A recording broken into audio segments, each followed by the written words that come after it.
Welcome back to another SAT video. Today we're going to be going over just another full SAT math review. Make sure to like and subscribe if you haven't already. If you have any specific suggestions, let me know down in the comments and I'll make extra videos covering those. If you want to go even further, feel free to leave a comment trying to get in contact with me and I'll see if we can do anything. But for now, let's go ahead and get started with these 30 questions that we're going to be going over today. Every single SAT math skill, advanced, medium, even beginner difficulty levels. Let's go ahead and get started. I'll be explaining each of these questions. So for this one, we're given that two of these lines are parallel. So that means we have a transversal here, and we're trying to find the value of x. So a really good thing that we can do to start off is to notice that this line creates a transversal where our angle of 153 degrees is shown. And we need to know that the relationship between same side interior angles, or this angle and this angle right here, is supplementary, meaning that, let's call this angle y, that 153 plus y is equal to 180. So let's find the value of this angle y. So we have 153 plus y equals 180. How we can solve for this y? We can go ahead and subtract 153 on each side. It'll cancel out on our left side, and we will be left with 27 on our right side. So that means that y is equal to 27 degrees. Now that we know that y is equal to 27 degrees, and we notice that these three angles here, 48 degrees, x, and 27 degrees, they all lie on a straight line, or this angle right here. We need to know that all three of these angles add up to 180 degrees as well. So we can go ahead and solve by writing the equation 48 plus x plus 27 equals 180. Now, to solve for x, we first have to combine like terms on our left side, meaning that we have to do 48 plus 27. 48 plus 27 is equal to 75, and then to isolate the x, we subtract 75 on each side, meaning that we are left with x is equal to 105. Really quickly, an alternate method that we could use alternate interior angles to find that this angle is equal to 48 degrees. We could use supplementary angles to find that this angle is equal to 27 degrees, and then do the sum of the interior angles of a triangle is equal to 180. They find the exact same thing, that x is equal to 105. On to our next step. Which of these following expressions is equivalent to the one that we have right here? X over y plus 1 divided by x over y minus 1.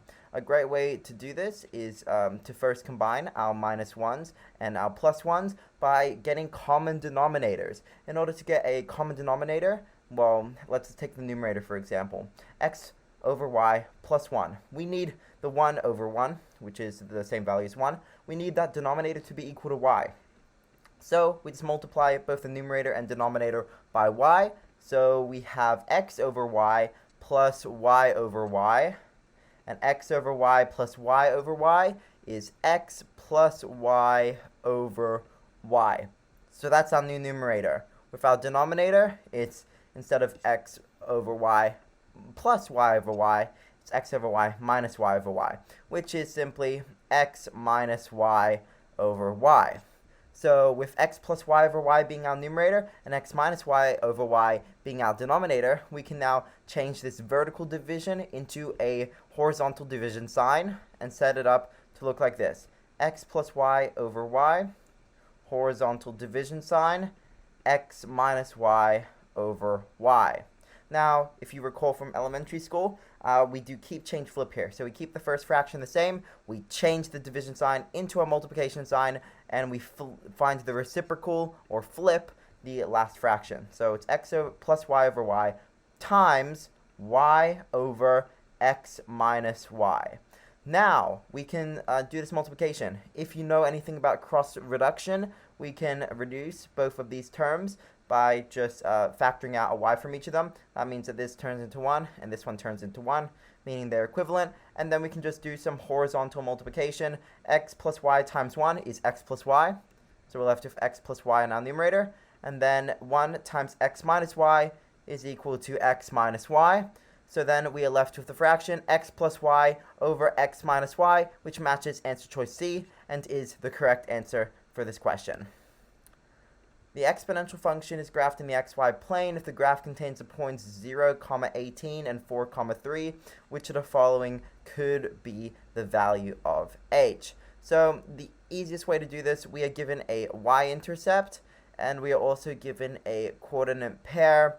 The easiest way to do this one is just plot everything in Desmos. In the digital SAT, we are given the Desmos calculator, so all we really need to do is plot our 0, 18, and our 4, 3, and then after that we can just type each of our equations into our graph and see which one's correct. First of all, we can eliminate some answer choices, because if we set x equal to 0, we actually get 19 for answer choice B. If we set x equal to 0, we get 16. And we know that when we set x equal to 0, we get 18 for the y value. So we can go ahead and put in answer choice A, which is 16 times 1/2 to the power of x, and then plus 2. This does indeed run through both of our coordinate pairs, so we know this is likely to be the correct answer, but we should still check answer choice C, which is 18 times 1/3 to the power of x over 2. And we find that that goes through our first coordinate, 0, 18. However, it does not go through our second coordinate, 4, 3. So that means that answer choice A is the correct answer for this question. On to number 4. What is the sum of all of the solutions in the given equation? We just need to isolate W or solve for W. We're going to get multiple solutions, so it looks like we're going to have to add them together at the end. But we also have to remember some properties of our radical equations here. Our first step is to square both sides. That way we can get rid of the radical. So we are left with W squared is equal to 108W. Now the best thing to do here is to just subtract both sides by 108W. And we're left with 0 on our right side. This takes the form of a quadratic equation, and actually we could do something better here. In this step, we can now divide both sides by W, so W squared divided by W, and then that term divided by W. W squared divided by W is W. 108W divided by W is 108. So we get a value of W equals 108. We can double check any values by taking our quadratic equation from before. W squared minus 108W equals 0. And we can simply replace the W variable with an x. And x squared minus 108x. And we see that we get a value of equals 0. We'll put that there. And so we're given two solutions, 0 and 108, meaning our two solutions, 0 and 108, they're going to sum to equal to 108, meaning the answer for this one is just 108.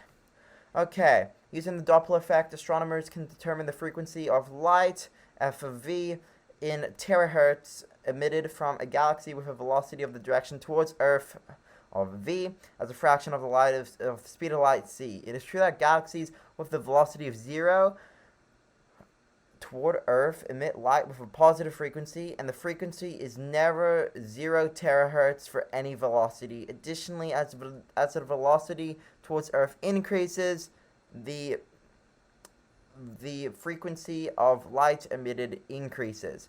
Which of the following could be these graphs? So we know, based off of this, galaxies with a velocity of 0 towards Earth emit light with a positive frequency. So when the velocity is 0, we are emitting a positive frequency. That gets rid of answer choice D. If frequency is never 0 terahertz for any frequency, that gets rid of answer choice C. Additionally, as velocity towards Earth increases, the frequency of light emitted increases. So that means we have a direct relationship. As velocity as a fraction of c increases, that means our terahertz is also going to increase. So that leaves answer choice B as the only correct answer here. Alright, we've given x minus 10 squared, finding the equivalent expression. All we have to do is pretty much FOIL out here. So we do x minus 10 times x minus 10. Yeah, we could do a perfect square trinomial or difference of squares here, but let's just go ahead and solve through. So x times x is x squared minus 10x minus 10x again, and then plus 100. So we are left with x squared minus 20x plus 100 matches answer choice C. A painter, painted a circular helicopter landing pad of one color. Next, she painted over a 3-meter radius circle in the center in a different color. Alright, if the second coat of paint covered an area half the size of the first coat, which of the following is most nearly the radius of the landing pad? So, we have, if the second coat of paint covered an area half the size of the first coat. Okay, so that means that this 3-meter radius is the area half the size. That means to get from the 3-meter radius circle to the second circle, we need to double. So we need to double the area, meaning that with a radius of 3, that gets us an area of pi r squared, or 9 pi. And then we double this area to get to the paint of our first coat, which is 18 pi. And then from there, we can solve for our radius, pi r squared. We just divide both sides by pi. That gets 18 equals r squared. Now, the square root of 18 is equal to r. So we just need to find the value of the square root of 18. It is an irrational number, so the square root of 18, it is 4.24, which means it is most nearly 4 meters. So C is the correct answer choice here. Okay, a market researcher investigates the number of juices on the market containing apple and pear juice. Only beverages made from 100% juice were considered, including both green and non-green juices. Green juices were defined to contain the juice of at least one leafy green. The table represents the market researcher's findings. If a random juice is selected, what is the probability that it is a green juice containing apple juice but not pear juice? So if a random juice is selected, so we're going off of the total of 242. The green juice containing apple juice but not pear juice, that's 82. So that means our fraction is 82 divided by 242. Let's put this into our calculator. 82 divided by 242 is 0.338. Rounded to the nearest hundredth is 0.34 because the 8 rounds up the 3. Okay, if theta equals 220 degrees, what is the value of theta in radians? So we're just converting 220 degrees into radians. Now we need to know our conversion rate. So 220 into radians is, we multiply by pi over 180. This is our conversion factor from degrees to radians. We find the reciprocal of this conversion factor if we're going from radians to degrees. So here, we first just have to simplify the cross simplify our 220 and our 180. We can take out 10 for both of them. Then we're left to 22 and 18. We can take out 2 from each of these. We're left with 11 and 9. And we can't reduce from there. So we have 11 pi over 9. And this matches answer choice D. So answer choice D is indeed the value of 220 degrees in radians. Now, here we have a quadratic equation, and we're just looking to factor this. Our first step, we take out the greatest common factor of these 3 terms, which is negative 2. So we factor this out. We're left with negative 2, parentheses x squared, minus 5x, plus 4. And then from here, we can factor this expression inside of the parentheses. We just use the easiest method of factoring. What two numbers multiply to positive 4 and add to negative 5? And that would be negative 1 and negative 4. So that means we can rewrite as negative 2, parentheses, x minus 1, parentheses, x minus 4. That matches perfectly answer choice A.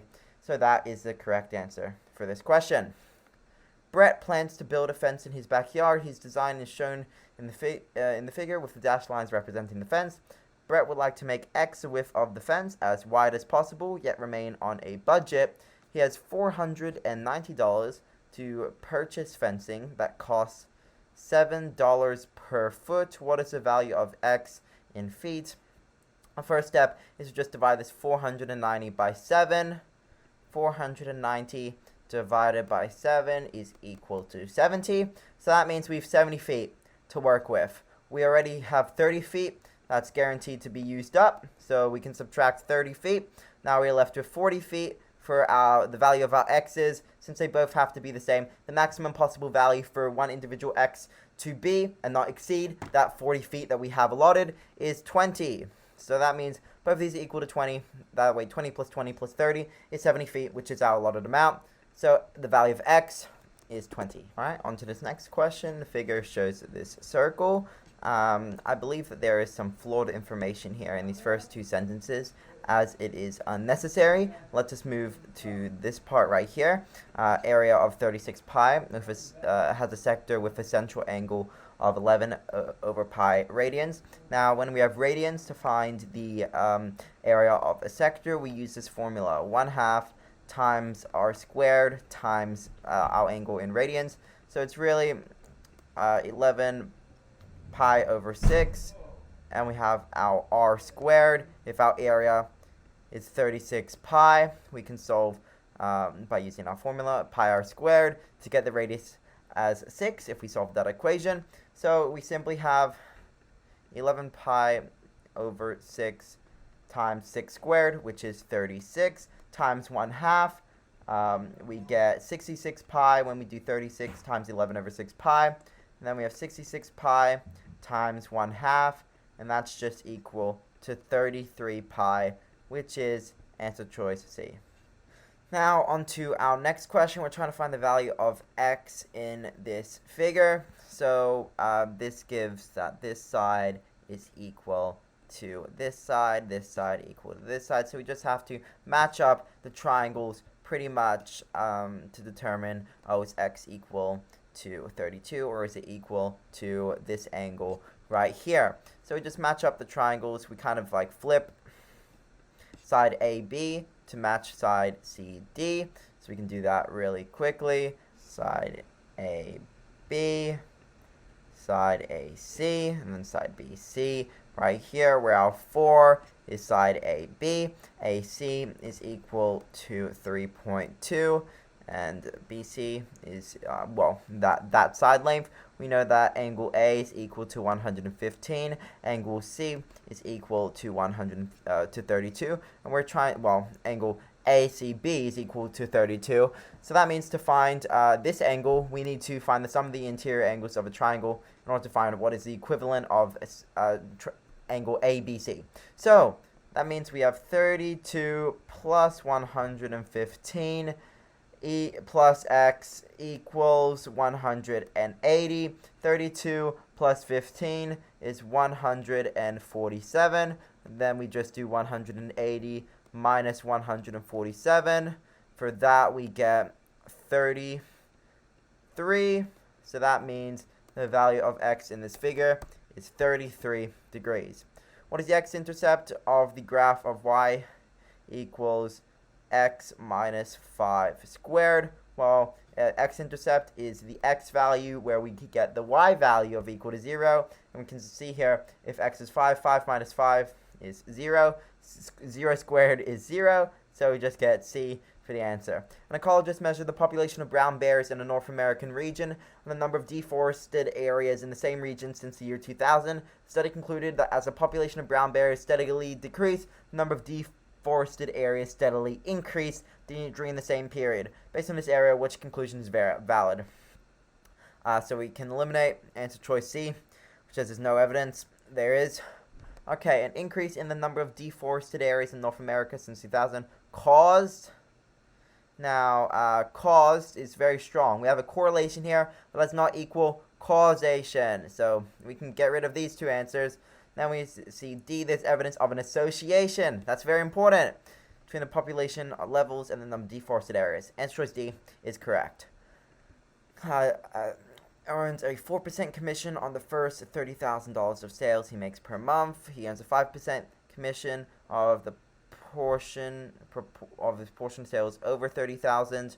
If he sells 38,000 worth of merchandise in a month, how much will he earn in commission of dollars? So he's making $30,000 off the 5% commission, $30,000 off the 4% commission. So we can go ahead and multiply 30,000 by 0.04. So we made $1,200 in commission off of those first $30,000 of sales. And then we can do 8,000 times 0.05, and we get $400 there. So in total, he made $1,600 worth of commissions. So the answer choice is 1,600. Circle graphed in the xy plane has a center of 0, 15. And if the point 3, 2 lies on a circle, which of the following is the equation of the circle? First of all, these take the form of x minus h squared plus y minus k squared. So it's x minus 0 squared, which is just x squared, y minus 15 squared. We can get rid of answer choice A and B. Now we can use distance formula to find the distance from the center to this point to find the value of the distance of the radius. But remember, the circle equation in this form uses r squared. So we can kind of already determine that the answer is going to be C. But let's just go ahead and use distance formula. Distance formula is x2 minus x1 squared. x2 minus x1 is negative 13 squared is 169. Then we have 3 minus 0 squared, which is plus 9. 169 plus 9 is 178. And then it takes the square root. So this is the distance, meaning the square root of 178 is the value of the radius. However, the value of the radius squared is the squared negates the square root, so we're just left with 178. As predicted, C is the answer. Okay, we're given a formula here, and we're trying to solve for Ka. Pretty simple. Alright, to get Ka by itself, we first multiply both sides by HL. Well, no, by L. That gets rid of this denominator. Then we divide each side by delta T. So we're left with HL over delta T equals Ka, and that matches answer choice B. Ka equals HL over delta T. Alright, a farmer plans to install solar collection panels to provide winter heating for the livestock. The most efficient panel angle for winter heatings is in the farmer's region is 60% relative to ground level. The individual panel is 67 inches long, and the installed on the ground according to these instructions. What is the height in inches of the upper edge above the ground? So we need to just draw a triangle here. So we have a panel, we have this 60 right here, and this is a right angle. Kind of notice where we're going here. Individual panel is 67 inches long. That would be the hypotenuse. Stored on the ground according to these instructions. What is the height of the upper edge above the ground? I believe that would be this value right here. So this takes the form of a 60, 30, 90 triangle where we have x, and we have 2x as the hypotenuse. We have x times the square root of 3 as the side length that the 60 degrees opens up to. The side length of 30 degrees opens up to is equal to x. And remember, this is on our formula sheet. So if 2x equals 67, then that means x equals 33.5. So that means this side right here is just 33.5 times the square root of 3, which matches answer choice A as the correct answer for this one.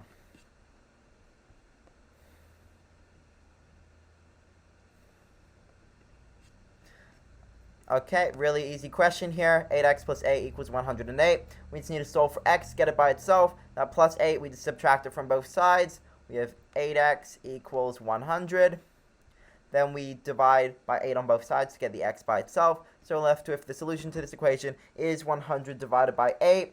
100 divided by 8 is 12.5. So we can just type in 12.5 right here. Okay, we have these years and these percentage amounts. Table shows a low-budget airline company's percentage share of all low-cost seats in the Philippines compared to other airline companies. Which of the following statements best describes the growth of low-budget airlines' percentage share of low-cost seats in the Philippines? So we can see that this share is increasing over time. Now we need to see if it's a constant amount or not. So so we're seeing if it's exponential or a linear relationship.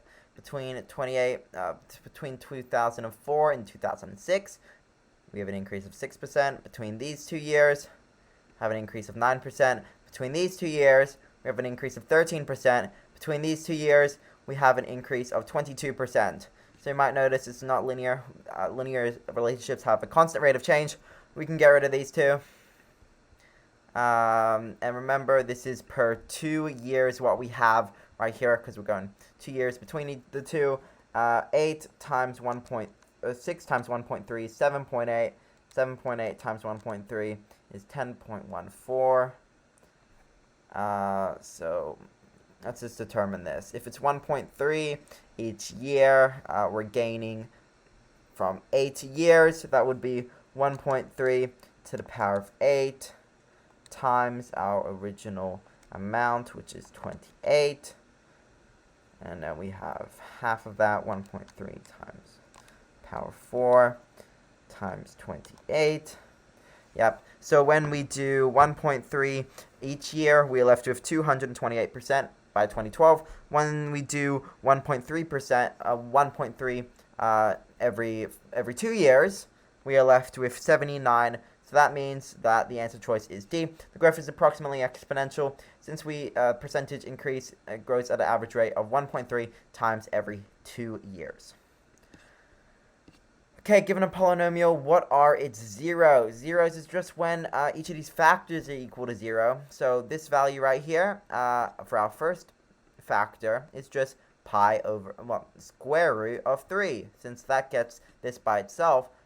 So that gets this factor equal to 0. Square root of 3 minus square root of 3 is equal to 0. Then the second factor is just square root of 7, because square root of 7 minus square root of 7 is 0. That gives us B as the correct answer choice.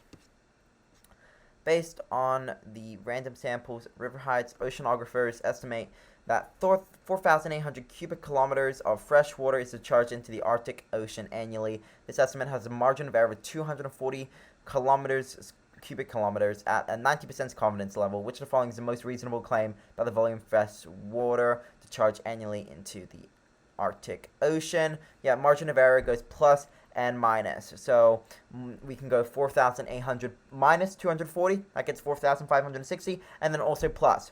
Yeah, margin of error works in both ways. So yeah, we can be reasonably confident that it's between these two values. A small airplane carries passengers, luggage, and mail as long as their total weight is less than 1,700 pounds. Today's load of mail weighs 490 pounds if the average combined weight of each passenger and the luggage is 170 pounds. What is the greatest possible number of passengers that can travel on this airplane? So we set up an equation. 490 plus 170x equals, must be less than 1,700. The inequality sign does not matter for now. So to solve this, we do 1,700 minus 490, and then divide that answer by 170. So we get x must be less than, I'll put in our inequality sign now, 7.11. If x must be less than 7.11, then the greatest possible numbers of passengers that can travel is 7. We can just double check. 7 times 170 plus 490 is 1,680. That is less than the total weight that can be carried. Answer choice A is correct. Okay, well, which of the following is an equation of the line in the xy plane that passes through this coordinate pair and is perpendicular to this line? Remember, perpendicular slopes is negative reciprocals. The slope of this line is negative 1/8. For a perpendicular line, it will be a negative reciprocal. The negative reciprocal of negative 1/8 is positive 8. So that means the slope of this new line is positive 8. We're given a point, so we can put this into point slope form now. Y minus 3 equals 8, parentheses, x plus 5. Now, all we have to do is put this into regular format now. Get rid of answer choice A and C. 8 times x, 8x plus 40. We just distributed that value, and then we add 3 to both sides. We're left with 8x plus 43. So that means answer choice B is the correct answer. Okay, 8 to the power 1/2 over 2 to the power 1/3. Which of the following is equivalent to the given expression? Okay, first step here, we can rewrite 8 as 2 to the power of 3. So that means our numerators is 2 to the power of 3 to the power 1/2. Power rule, we multiply. 3 times 1/2 is 3 halves. So we're left with 2 to the power of 3 halves over 2 to the power of 1/3. And now at this point, when we have the common basis of 2, we subtract the exponent. So this is equal to 2 to the power of 3 over 2 minus 1/3. Just have to get our common denominator, which is 6. First fraction turns into 9 over 6. Second fraction turns into 2 over 6. 9 over 6 minus 2 over 6 is equal to 7 over 6. So we're left with 2 to the power of 7 over 6 as the correct answer. That matches answer choice A. Okay, y minus k times y equals 1/3. In this given equation, k is a constant. One of the solutions is this. What is the value of k? So first off, this is in a factored format, but we need to multiply. Alright, the first step here is to just distribute this y. We're left with y squared minus ky. Then we can bring over that 1/3 minus 1/3.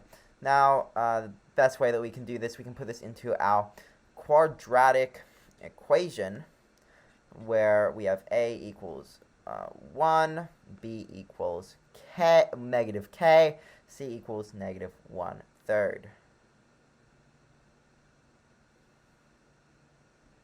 Yep, so it's negative b, so that means positive k